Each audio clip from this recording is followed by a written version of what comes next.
Day 3. Rain's coming. Cleaning out Stan's trash is my morning routine. Anyway, looks like we're going to be shut in, but we're not going to let the weather affect us. We're going to kick butt, go do something.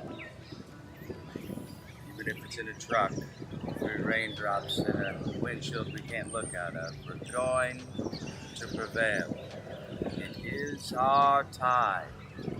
Day 3. Even though there was a 100% chance of rain on day 3, we woke up and it was overcast. So we packed the truck and decided to ride down the street a little bit to some sand dunes where we could get access to the beach and get a different vantage than we've been having. There were flocks of birds everywhere flying around, and we decided to kind of stalk up on this group that was camped out on the beach and see if we couldn't film them a little bit. There's something wild and beautiful about sand dunes. I'm not 100% sure what it is. You don't see them as much on the touristy beaches that we have on the southern part of the state. You just felt connected, I guess, in a weird way to the ocean, being able to see things maybe as they once were. The birds cracked me up. It looked like they were dancing and strutting around on the beach.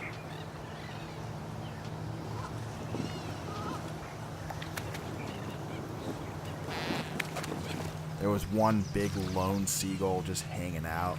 I don't think he had any friends. It was a bummer. The rain did eventually come, and it forced us back into our room to where we began to get cabin fever a little bit. And I got to learn all about Derek's questionable music taste. So we're learning now that Derek listens to Creed.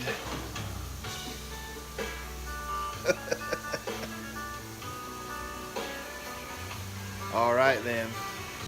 Here we have Derek Cook in his natural habitat, looking at the Computadora with its ever-present glow on his face. Look at him go. The touch. And then cabin The fever feel just began to set of in. cotton. The fabric of our lives. We learned a few tricks with our cameras, and we also just were being goofy in the room.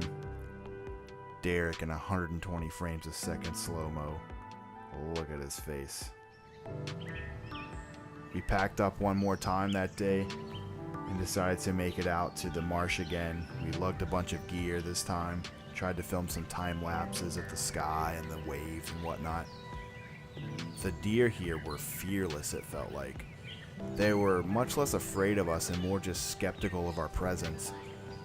They would just watch us and judge us from a distance, and then when they felt like there was nothing to worry about, they would just walk away. There was like a memorial to conch shells, it seemed like, on the beach, where there were just stacks and stacks of conch shells that people have hung on driftwood. So it was like a monument to the conch, so to speak.